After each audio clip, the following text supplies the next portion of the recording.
this poem, Mother to Son, was initially published in in Crisis in the year 1922. The Crisis is actually a magazine dedicated for promoting civil rights in US, and the poem Mother to Son was later included in his first collection of poetry entitled The Weary Blues, which was published in 1926. And this poem, Mother to Son, is a dramatic monologue. And so in this poem, the speaker is a black mother. The speaker in this poem, that is the black mother, is talking to her son.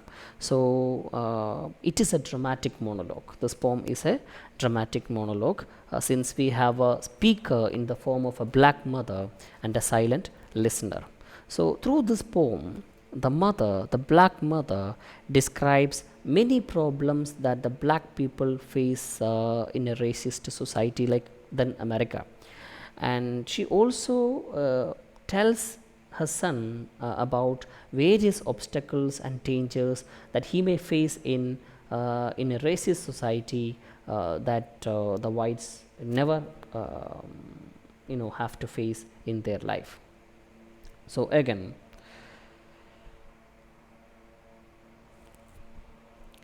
and so this in a way is optimistic in the sense, the mother in this poem, the speaker in this poem, is optimistic because you know the poem in a way tells us that the black people, though they face a lot of issues in America, can overcome their problems or the problems that they face through resilience, persistence, and supporting each other through mutual support.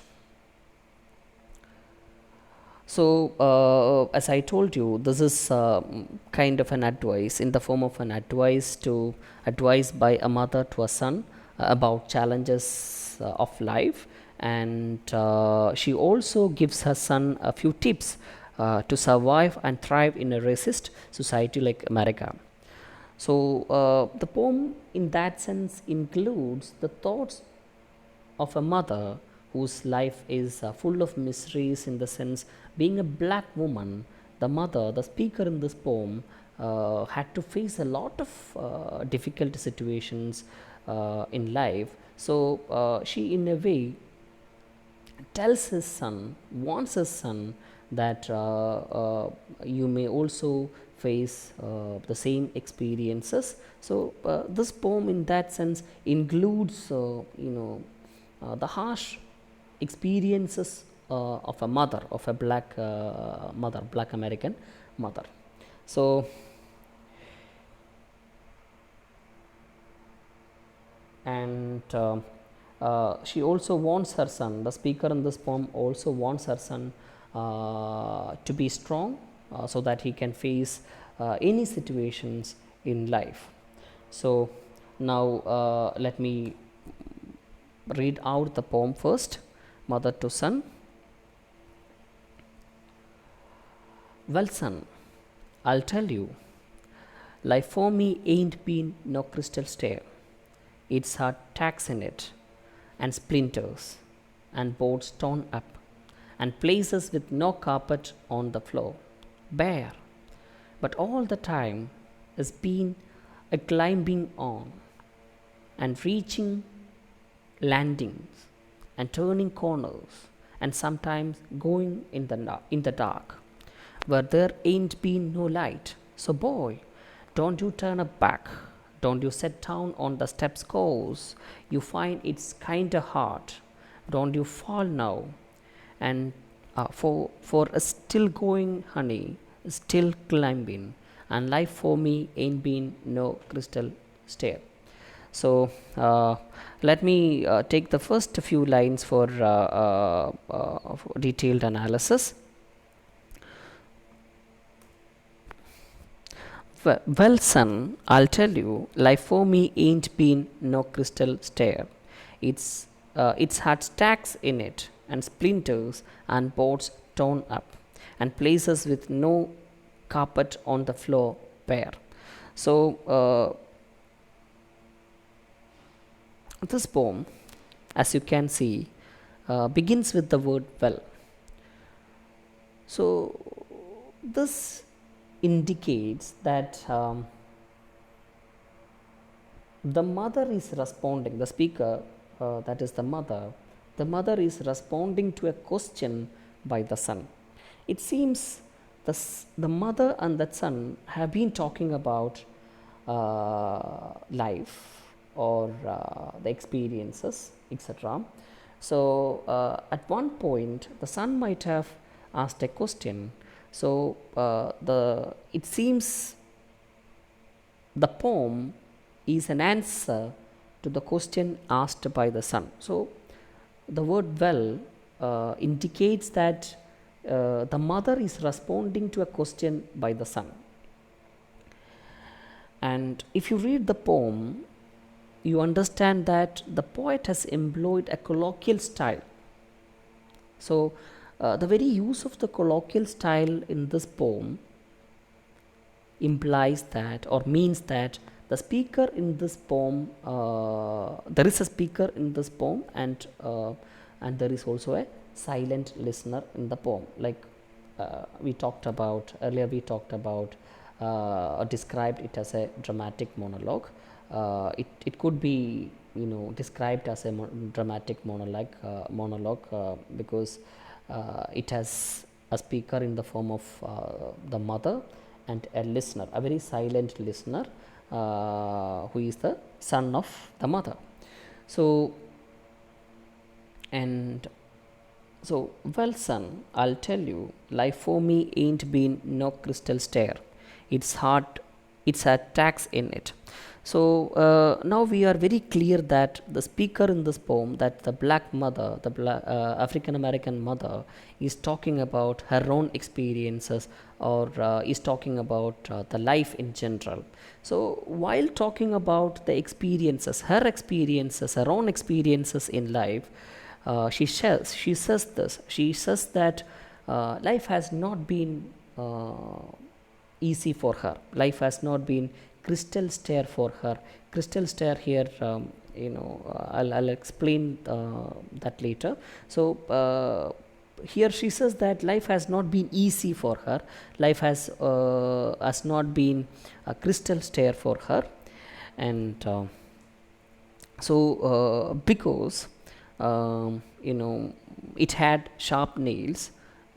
Tax here means sharp. So sorry, nails. So it had sharp nails, splinters, and places with no carpet. So life has always been very difficult for the mother.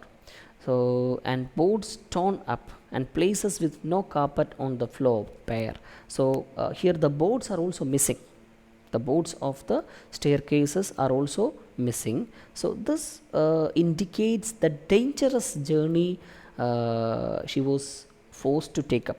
The dangerous life she has been leading. And so this also, in other words, this also indicates the lack of support that she received in her life. So it has never been easy for her. It had sharp nails, the splinters, boards. So all these indicate the difficulties that she faced in her life. Her journey has never been easy and soft. It has always been hard, and it has never been like a crystal stair.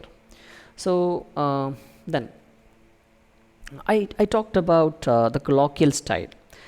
So the colloquial style employed in this poem suggests that the speaker in this poem is an ordinary woman, right? The speaker in this poem is an ordinary, unpretentious, and informal woman, or in other words, you can say that this poem is an ordinary, unpretentious, and informal one. And if we come back to the first line, and if we take the salutation, in the very word son there. So by using the term son,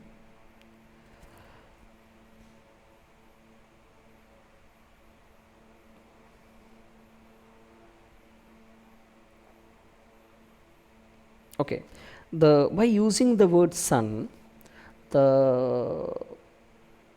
the mother, the speaker makes their relationship more universal and archetypal, which means the mother could have addressed her son by his name, like Mikhail, John, etc. She didn't do that. Instead, mother called him as son. So, this indicates that their relationship is kind of universal and archetypal, which also means that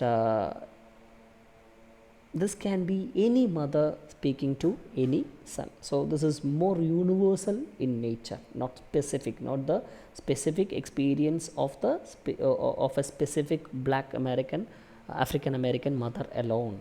It can be the experience of any mother, any African American mother and son. So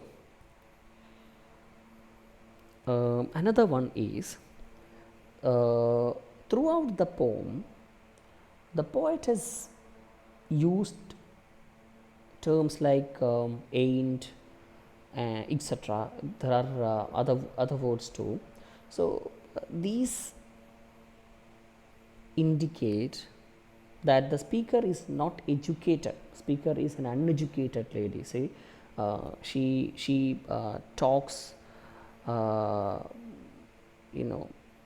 like an uneducated lady. So it indicates that the speaker in this poem is not educated, and it seems she is also not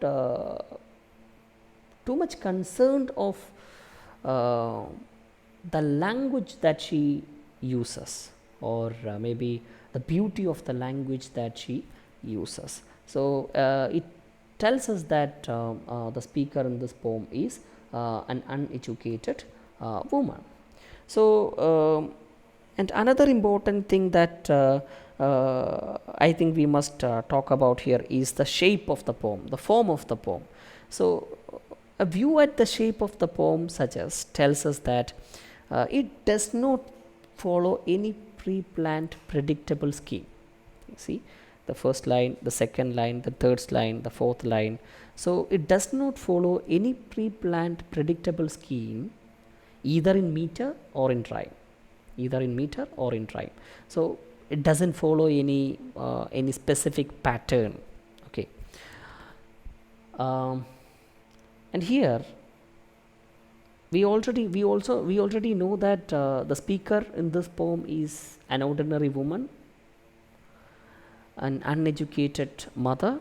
So here he has copied, or he has imitated the rhyme and diction of the actual speech. See, for example, ain't, etc. We shall see more examples for this.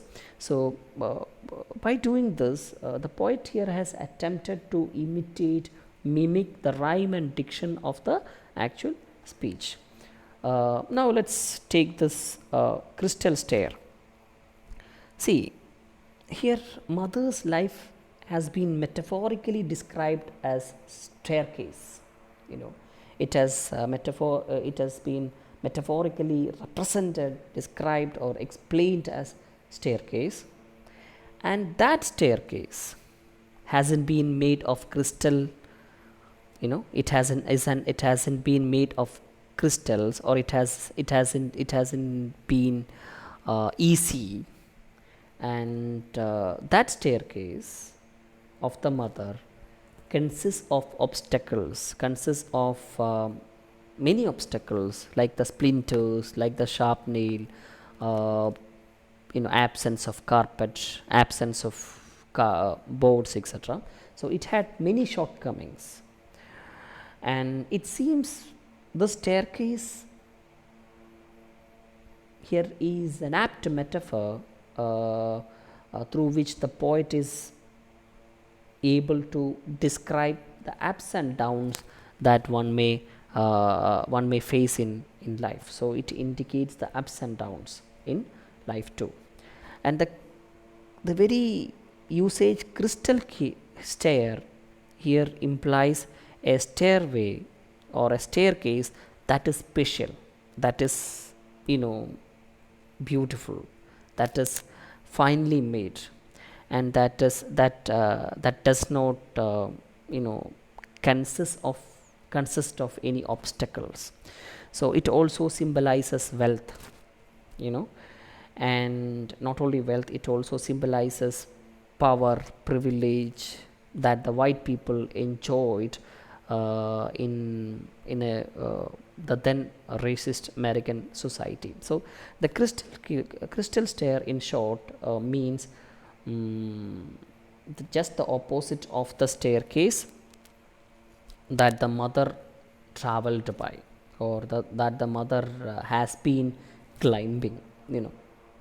So here the crystal stair here means or indicates a stairway that is beautiful, special, finely wrought, and it also symbolizes wealth, privilege, and power of white racist people. Then so the speaker's movement journey, or the speaker's movement through life, has no connection with crystal stair. We know that she had a very difficult uh, life. She had difficult experiences. She had to face a lot of obstacles in life. So unlike the white people, unlike the people who travel by or who climb the crystal stair, the mother, the speaker in the poem, had to move through a staircase which was painful and tough. A staircase which is full of sharp nails, splinters, and not even with a carpet. So it indicates the difficulties that a person like the speaker has to face in life, unlike the whites who have the crystal clear, who have comparatively easy access to resources in life. So it also indicates the low social position that the black had enjoyed in America, in the racist in American racist system. So her position, the position of the speaker of the poem, is at the bottom of the economic ladder. See, here we have two types of staircases. One, the speaker climbs or has been climbing. The other one, the white, the privileged group usually move through, that is the crystal stair. So her position in the social ladder has always been at the bottom. So the places and places with no carpet on the floor bare, which means the places she has inhabited, and also the places where she works have not been beautiful. So the places where she lives, or the place where she lives, the place where she works, both have not been beautiful. Both are not beautiful, and also not comfortable places. Instead, those places are plain and bare, right? So, and places with no carpet on the floor and bare. Those places are bare and plain with no facilities, so the word bare here indicates the unfurnished and also the vulnerable places where the speaker was forced to be, whether it is her home or whether it is the workplace. Okay, now let's move on to other lines.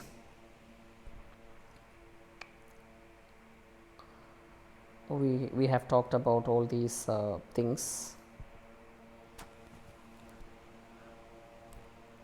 Okay, but all the time has been a climbing on and reaching landings and turning corners and sometimes going in the dark where there ain't been no light.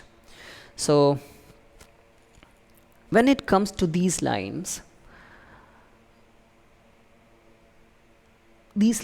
become more active with stress on verbs, like you know, we can see an excessive use of verbs here, like strong assertive verbs such as climbing, reaching, turning, going, etc. So it tells us that the second part of the poem becomes more active, or the second part of the poem intends to motivate the son, and also it intends to give courage to the son to face the life.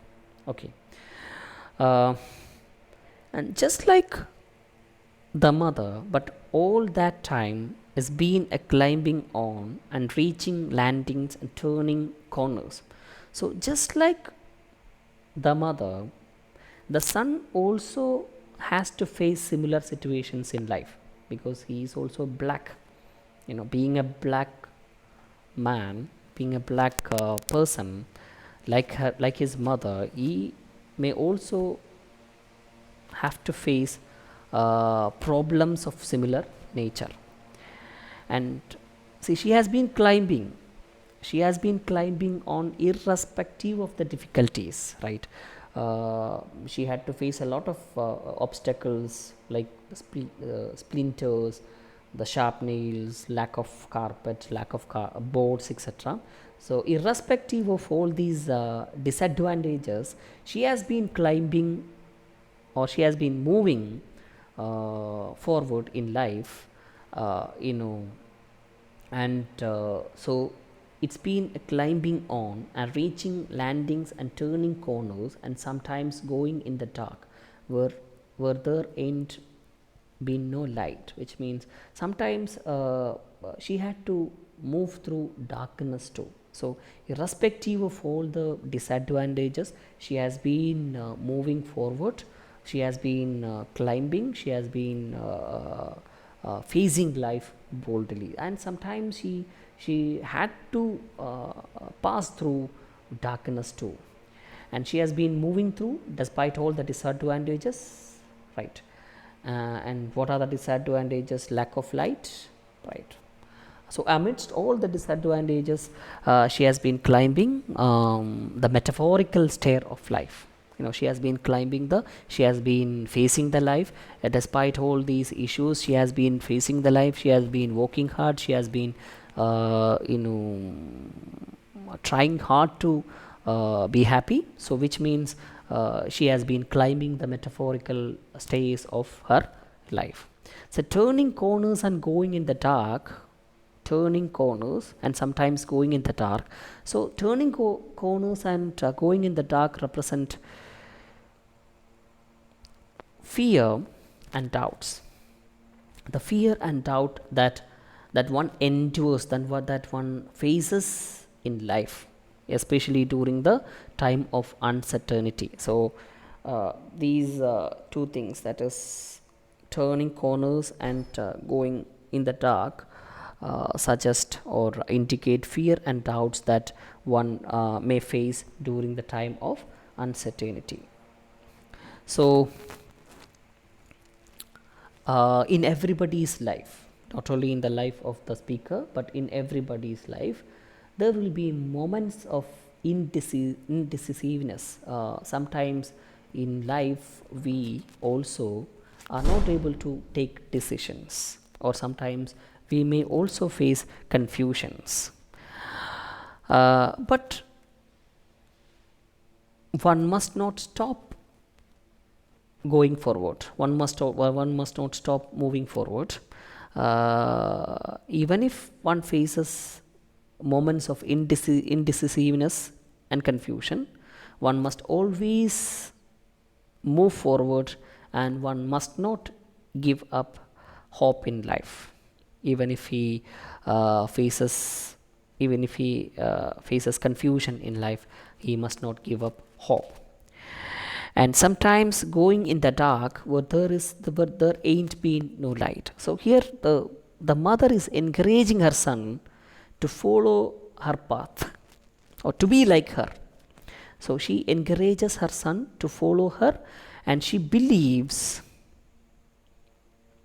that like her son also can overcome the adversity, and he can also overcome the obstacles. Okay.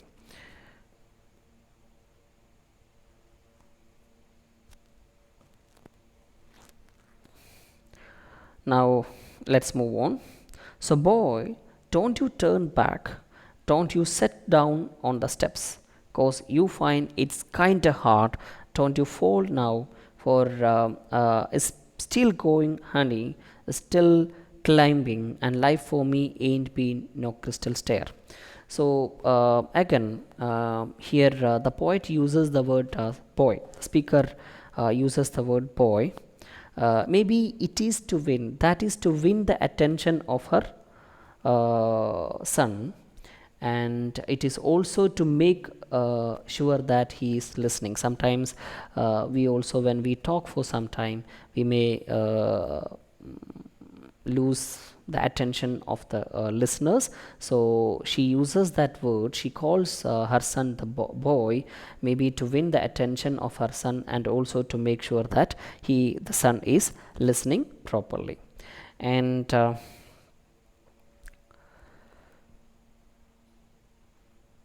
so she this is the most important part of this poem, where she tells her son, whatever happens in life, however hard the life may become, however hard the life may turn out to be, he cannot turn back. So, boy, don't you turn back. Don't you sit down on the steps, cause you find it's kinda hard. Don't you fall now. It means maybe whatever happens, however hard the life is, he cannot turn back, he cannot give up, he cannot give up his hope. So he should not do that. Sometimes the life may seem very hard for her son. She says the life may seem very hard for him, but at this but he cannot turn back, he cannot give up, he cannot climb down, he cannot climb down the steps, and he cannot fall down, because his mother, even at this age, his mother is still climbing the stairs of life. Even at that moment, his mother is still climbing the stairs. But so she tells that whatever happens in life, however hard the life is, you cannot give up, and you cannot stop doing the same, or doing the same, that is what his mother did. So he has to do uh, and face life like his mother to succeed in life. So it's like, even though the life is hard,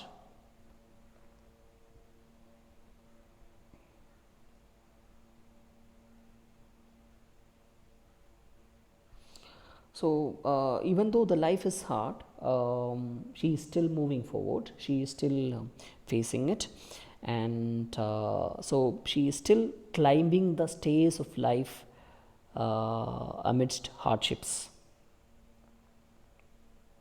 Okay, so there ends the poem. Now let me talk about some of the poetic literary devices employed in this poem. So, literary devices. First one is assonance. It is actually the repetition of vowel sounds in nearby words.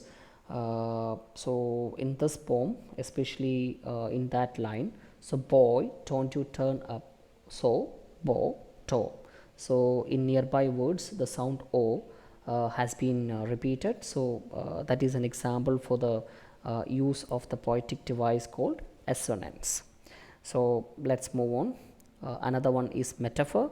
I think this I've already explained how the word staircase acts as a metaphor in this poem. So that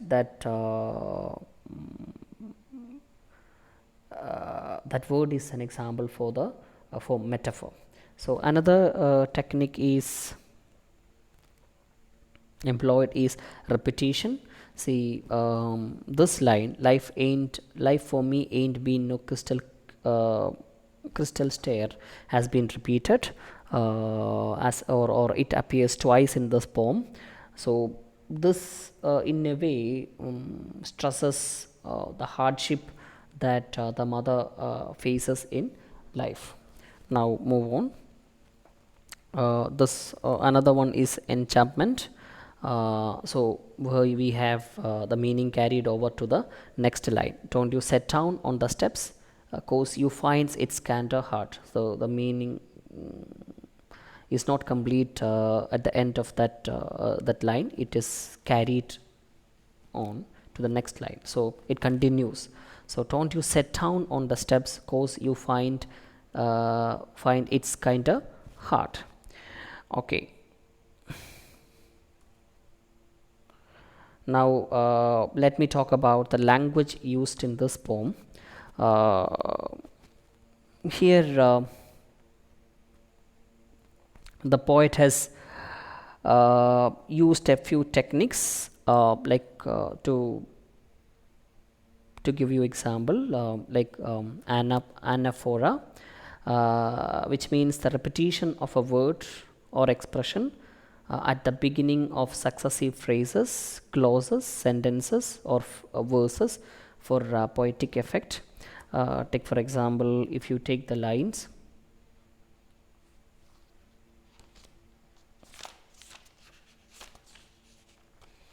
lines 4 to 10, they are and splinters and boards torn up and places with no carpet, 4 to 6 on the floor, and also from 10 to 12, and reaching landings and turning corners and sometimes going in the dark.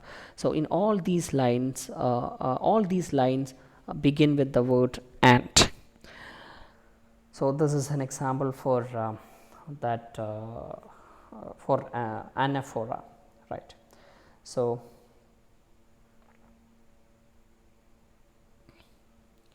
and throughout this poem, the poet has employed shorter version of words.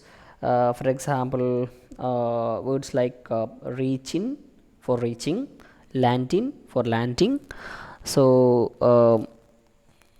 and this very thing makes the poem more song like. It makes the poem looks like a song. And so this very technique, or maybe the very use of shortened version of words also describes the background of the speaker.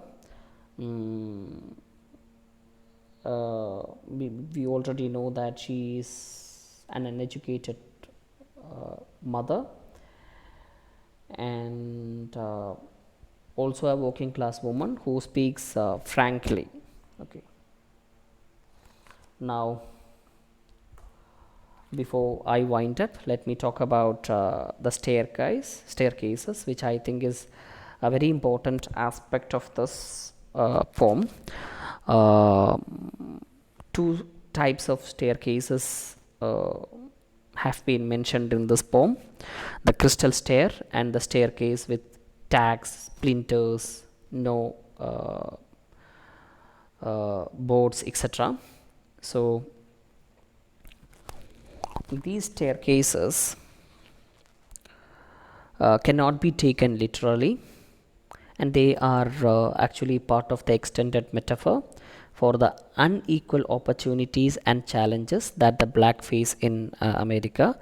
I think I have explained it in detail, right? How the staircase of life that the black mother was forced to climb differs from the crystal stair, which is beautiful, easy, which has no obstacles, etc. So the staircases cannot be taken literally in this poem. Um, uh, so, so it is part of the extended metaphor for the unequal opportunities. The staircase with so many obstacles are part of the extended metaphor for the unequal opportunities and challenges that the black face in America, whereas the white have a smoother, easier course towards realizing their dreams, like the one maybe the crystal stairs. So uh, let me wind up this session. I hope I have covered all the aspects, all the important aspects, and I thank you all for listening. Thank you.